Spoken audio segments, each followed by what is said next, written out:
Hey guys, welcome back to the channel. So today we're going to go over my helmet setup.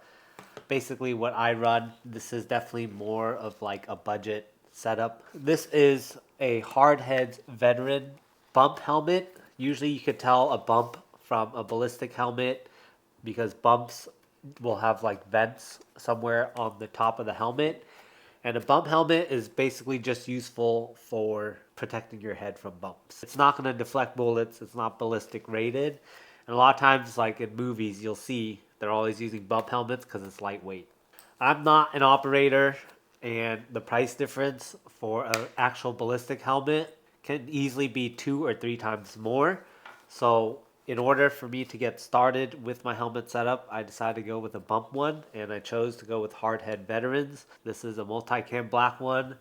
Hardhead Veterans do make pretty good looking helmets. It's priced pretty good as a starter point. So I think these helmets go for like sub 250 or something like that, and it's a good place to start when you're setting up a helmet, especially if you plan to run night vision. One of the important parts about having a helmet is mainly to be able to run night vision. You basically don't want to use night vision on like a strap mount or anything like that. If you wanted to run night vision, you are going to have to build a helmet setup. So I'm still pretty new to all this like gear stuff.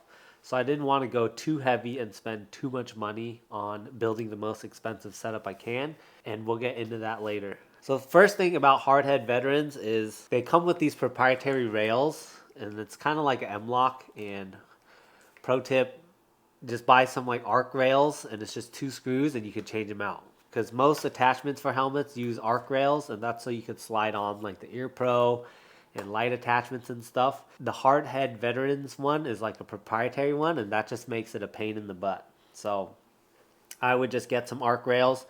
I've already tried it out, and it's just 2 screws. And then I think I got these on Midway USA for like 15 or 18 bucks or something. And then that way I could put regular arc rails. Next on the list is Ear Pro.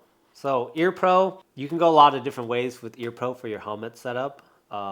You could even run the Ear Pro separate and then just wear your helmet over top. I wanted to keep it all in one place to just make it convenient to stow away. Ear Pro here, I went with the Ear Armor or Ear More or something like that. It's a very like cost-effective option. It has comms, it has voice isolation, like the voice amplification. So it has a down lead, it goes down my radio, and it's a very budget-friendly, cost-effective option. I know a lot of people are on the page of buy once, cry once, but Ear Pro can get extremely expensive. And let me just tell you, like, it would suck to spend a lot of money on just buying super expensive Ear Pro for your helmet and realizing that you really rarely ever use it. Unless you have a lot of friends that go out at night or do a lot of like stuff in full kit, you end up not using your helmet that much. I've used this helmet setup. I've had it for maybe 3 years, and I've used it maybe like, I want to say like 10 times. The Ear Pro has worked fine for me during those times. The comms worked with the radio, so that's good enough for me. I'm not an operator. I don't do work. My life doesn't depend on these things working. So if they just get me by, that's good enough for me, because I'm not tying up thousands of dollars on my helmet setup just to have it sit at my desk or my kitchen counter for could be months or even a year at a time without actually using it. So I don't like to tie up my money like that unless I know this is something that I'm going to be using a lot, and only you could be the judge of how important that is to you. So these get me by. I use these arc arms on them, so that allows me to like fold the Ear Pro down. So you fold it out and down and the clip in. And then this basically helps add stability to the helmet setup, and it makes it easy to just stow them away.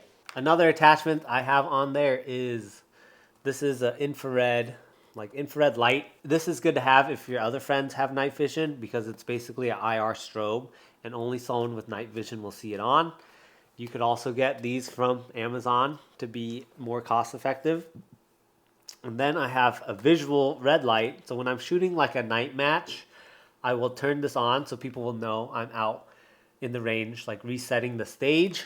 and this is cool for just everyone else that's only using white light and they don't have night vision, so they could still see where you're at. And then moving on, so the base of this part is, I believe it's called a Krydex like tomahawk, and what that does is it velcros like a T onto the back of your helmet, and has a compartment here for you to store like your batteries in for your night vision. And that's really convenient because like it adds more weight. You could also put weights in here or whatever else, and it helps balance out your night vision. So usually when you do night vision, if you have too much weight in the front, it's just like pressure on your neck. So you want it to be as balanced as you can. So you could store your extra batteries in here. So that way you don't have to worry about like if your batteries die on your night vision, you can just swap them out real quick. It's cool. I also put a glow stick up here. This would be like worst case scenario. If I didn't have any light that worked, I could just crack this and wear this on the back of my head just for like the night comps or whatever. And like, this setup would be acceptable for someone that does like airsoft or milsim, or if you just wanted to mess around with your friends. I'm not saying all this stuff is going to last and work perfectly fine if the end of the world happened, but at that point you would probably need like a ballistic helmet and all. The other thing moving on would be this Wilcox mount. This is not an actual Wilcox mount. I have a PVS 14 on here, Gen 3 white phosphorus with the AX Pro arm. This arm allows you to swing it around and you can articulate the PVS that way to get it lined up with your face. This is a knockoff of a Wilcox mount.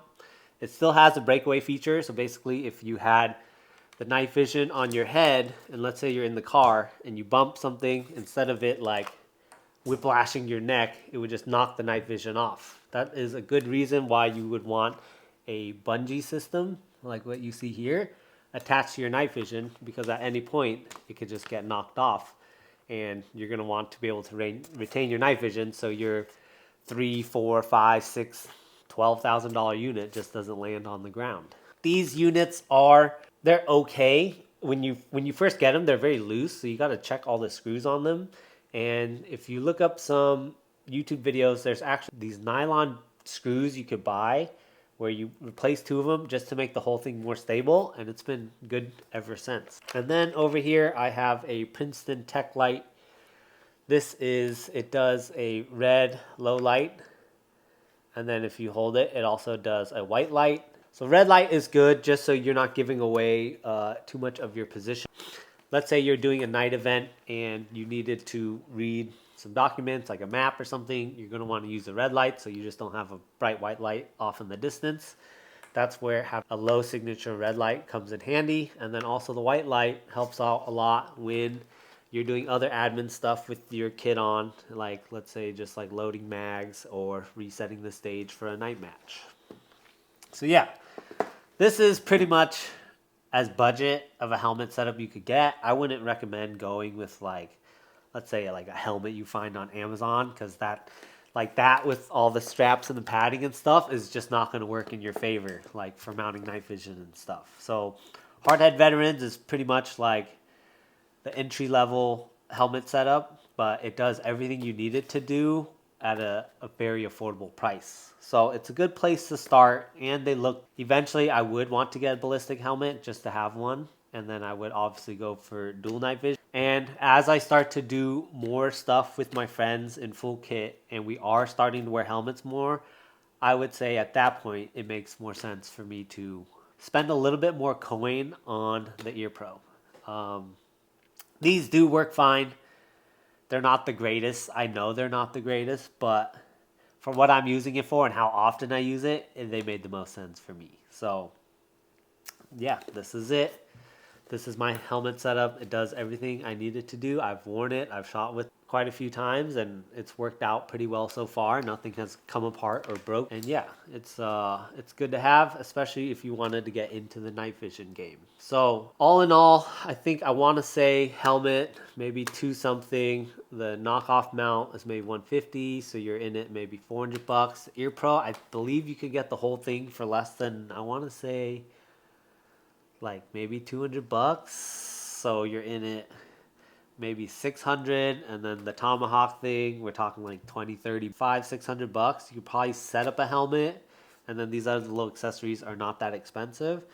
That way you could at least get started. You can start training with night vision, and as money frees up and it becomes more important to you, you can upgrade your helmet and your ear pro and whatever else.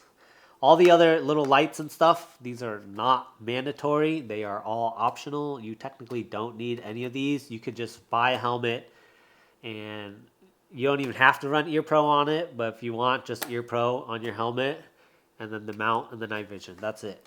But all this other stuff is extra, but it's not mandatory. That's it for this one, guys. This is my helmet setup from Hardhead Veterans. And yeah, if you guys enjoyed the video and found it helpful, like, subscribe, and thanks for watching.